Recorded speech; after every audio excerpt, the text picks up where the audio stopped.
छूटा जी तो कैल रंगदारी रे घर चढ़ के मारब बरियारी रे तोरा बाप के न तोरा दादा के चिन्हब बेटा सब गोली मारब तैब गिनब तोरा बाप के न तोरा दादा के चिन्हब बेटा सब गोली मारब तैब गिनब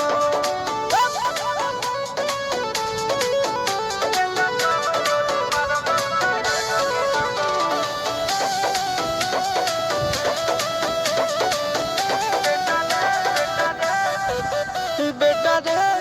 काटा से ठोक देबो चिमनी के भाठा में झोंक देबो देखबो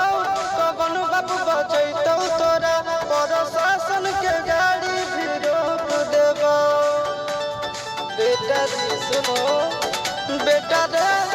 काटा से ठोक देबो चिमनी के भाठा में झोंक देबो देखबो कवन बाबू बजैतौ तोरा प्रशासन के गाड़ी भी रोक देबो तोरा जैसन के हम खड़े खड़े गिनबो बेटा सब गोली मारबो तैब गिनबो तोरा बाप के न तोरा दादा के चिन्हबो बेटा सब गोली मारबो तैब गिनबो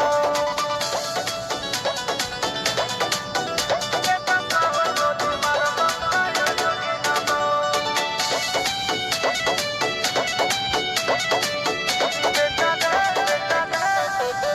बेटा रे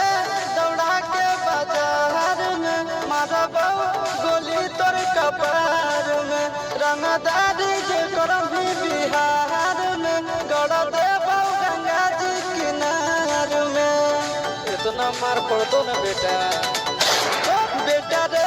दौड़ा के बाजार में मारबो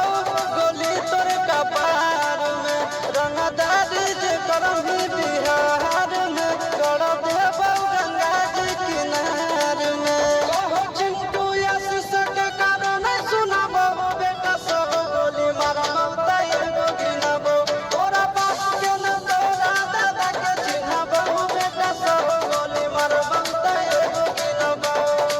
मारत मारत के छुआरा लाल कर दे बेटा ध्यान से बाप इधर है।